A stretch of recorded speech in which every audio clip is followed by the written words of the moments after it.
नमस्कार दोस्तों, कैसे हैं आप। एक बार फिर से कवि काव्य त्रिपाठी आपके सामने हाजिर है एक नया वीडियो लेकर के। उत्तर प्रदेश माध्यमिक शिक्षा परिषद यानी यूपी बोर्ड से कक्षा 12 के काव्यखंड का ये तीसरा पाठ हम लोग शुरू कर रहे हैं। जयशंकर प्रसाद जी के द्वारा लिखा हुआ गीत और श्रद्धा मनु दो भागों में विभक्त है ये पाठ। सबसे पहले हम लोग गीत पढ़ेंगे आज के वीडियो में, अगले वीडियो में हम लोग श्रद्धा मनु के बारे में देखेंगे और इसके पहले थोड़ा सा दो शब्द में जानकारी लेंगे जयशंकर प्रसाद जी का जो जीवन परिचय उसको देखेंगे, फिर अपने गीत पे आगे बढ़ेंगे।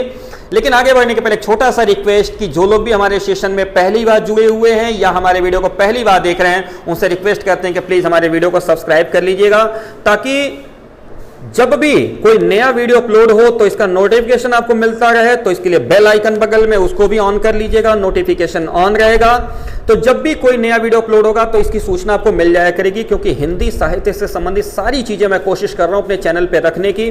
अभी भी क्लास 9, 10th, 11th या 12th में अगर आप पढ़ाई कर रहे हैं तो आपके लिए कंप्लीट मटेरियल हमारे इस चैनल पे अवेलेबल है। तो आइए शुरू करते हैं। जयशंकर प्रसाद जी के बारे में दो शब्द की जानकारी लेंगे और स्वागत करते हैं एक बार फिर से अपने सेशन में। नमस्कार, सत श्री अकाल, जय हिंद। जयशंकर प्रसाद जी, जयशंकर प्रसाद जी आधुनिक हिंदी साहित्य की जो श्रेष्ठतम कवियों की श्रृंखला है उसमें सबसे आगे आते हैं। द्विवेदी युग की जो स्थूल और वृत्तात्मक कविता धारा का जो सूक्ष्म भाव सौंदर्य है, उसकी जो रमणीयता है, उसका जो माधुर्य है, उसको साथ में लेकर के प्रसाद जी ने एक नए युग का सूत्रपात किया है। छायावाद के प्रवर्तक हैं, यूं कह लें कि उसके उन्नायक भी और उसके प्रतिनिधि कवि होने के नाते भी प्रसाद जी की जिम्मेदारी बहुत बढ़ जाती है। और बहुत ही उत्कृष्ट नाटककार और कहानीकार भी आप थे।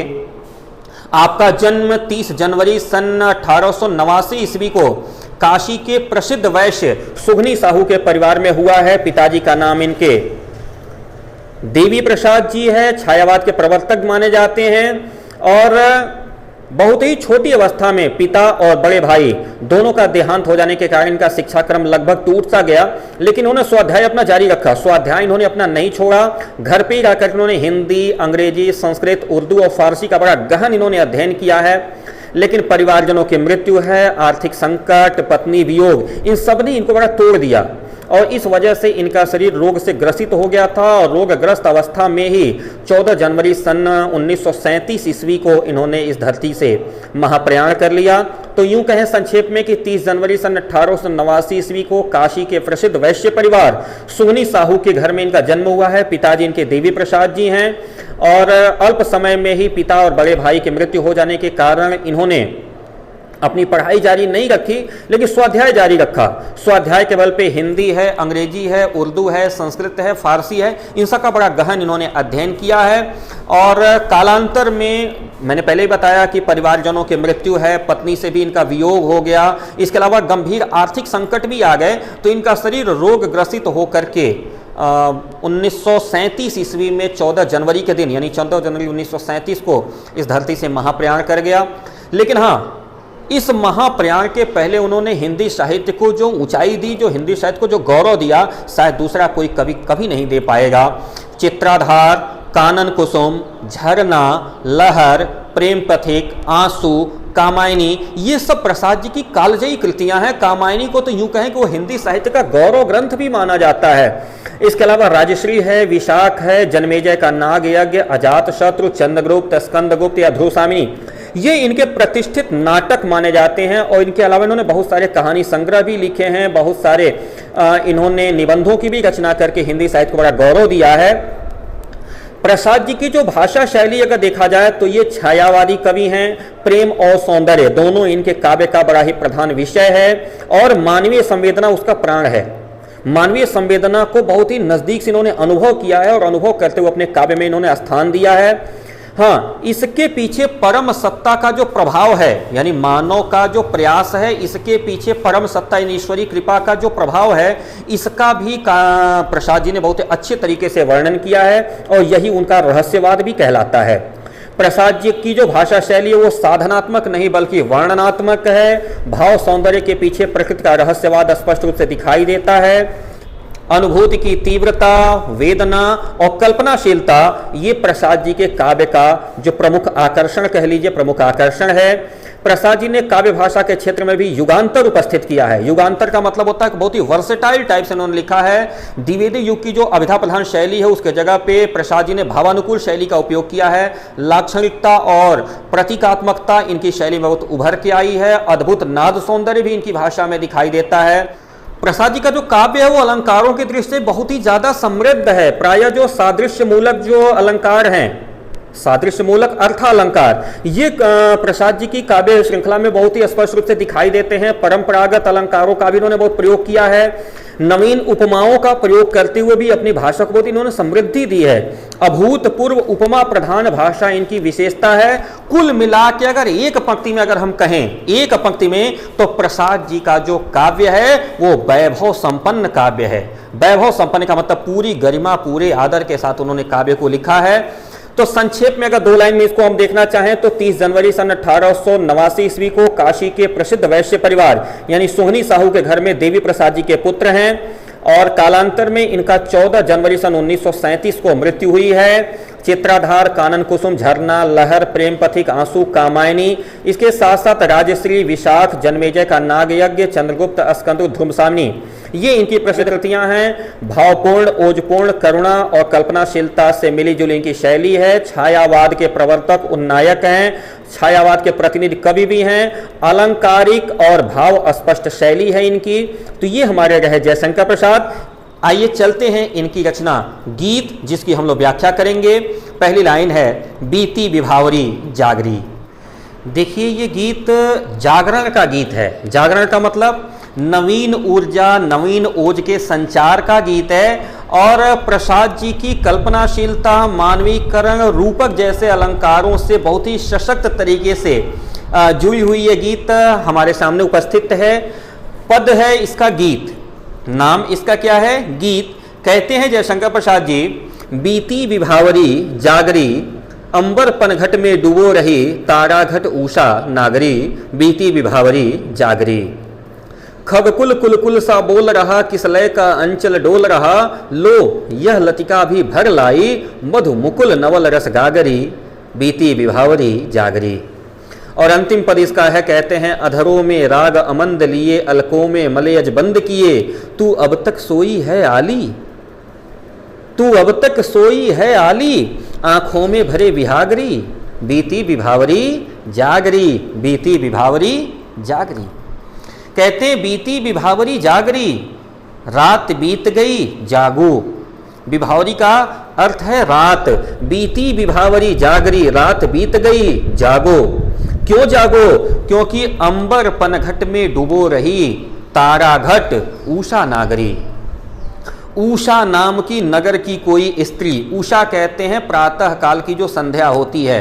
प्रातः काल की संध्या यानी जब रात समाप्त हो रही है, सुबह का पदार्पण हो रहा है, दिन और रात का जो संधि काल है, जो लालिमा युक्त होता है, उसको बोलते हैं उषा। तो उषा को क्या कर दिया, मानवीकरण कर दिया, नागरी बना दिया। नागरी मतलब नगर की निवासी, और चूंकि उषा स्त्रीलिंग है इसलिए नागरी यानी स्त्री।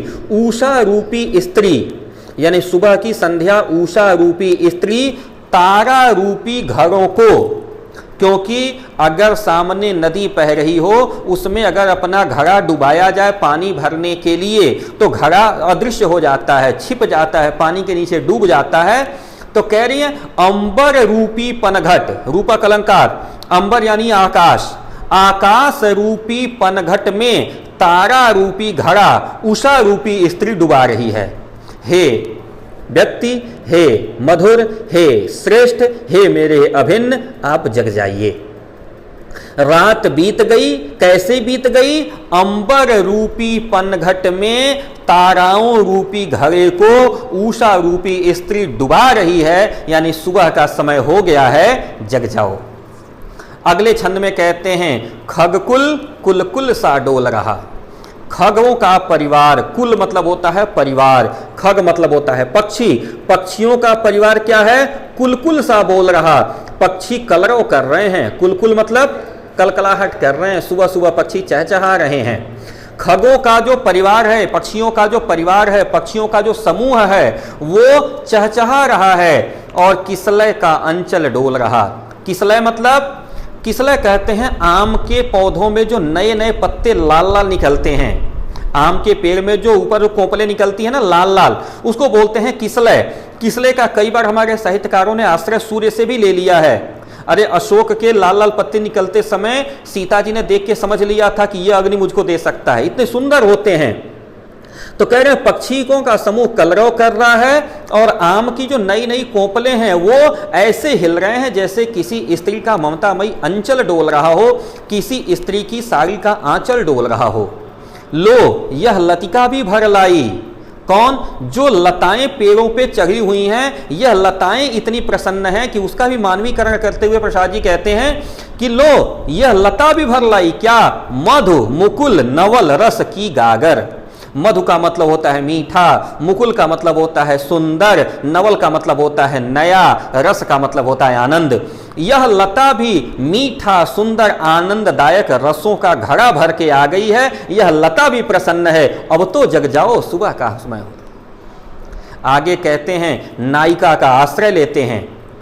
नायक कहता है नायिका से, अधरों में राग अमंद पिए। अधर का मतलब होता है होठ। नायिका के होठों का वर्णन, अधर का मतलब हो गया होठ। अधरों पे क्या है? राग अमंद। अमंद राग है। मंद का मतलब होता है धीमा धीमा चलने वाला और अमंद का मतलब होता है तेज तेज चलने वाला, यानी ओजपूर्व ऊर्जा वाला बढ़िया सुंदर राग आपके होठों में बंद है। नायिका की प्रशंसा करते हुए कहता है तुम्हारे होठ इतने सुंदर हैं जैसे लगता है कितने ऊर्जावान हैं। पलकों में मलयज बंद किए, और तुम्हारी पलकों में लगता है कि मलय पर्वत से आने वाली, मलयज यानी मलय से उत्पन्न, मलय पर्वत की जो हवा होती है ना वो शीतल मंद और सुगंध होती है। सुबह की हवा को मलयज कहते हैं। तो कह रहे हैं होठों में तुम्हारे क्या है? सुंदर राग है। कैसा? अमंद यानी ओजपूर्ण राग है। कहते हैं कि नायिका के कि तुम्हारे होठों में क्या है? ओजपूर्ण राग है, हमको अपनी तरफ आकर्षित करने वाला, हमारे अंदर नवीन ऊर्जा का संचार करने वाला राग है, और तुम्हारी आंखों में मलय पर्वत से आने वाली शीतल मंद सुगंध हवा बंद है। और तू अब तक सोई है, इतना बड़ा सौंदर्य लेकर के तू अभी सोई हुई है। आली मेरी प्रिय, तू अभी सोई हुई है। अरे उठो, तुम्हारी आंखों में विहाग दिखाई दे रहा है। विहाग का मतलब होता है सवेरा। भोर की जो नींद होती है ना उसमें आंखें जो होती हैं भारी हो जाती हैं। तो कह रहे आंखों में विहाग भरे हुए। विहाग को संगीत के लोग जानते हैं, एक विहाग राग भी होता है जो भोर में 3 बजे 4 बजे के बाद और सवेरा होने के पहले गाया जाता है।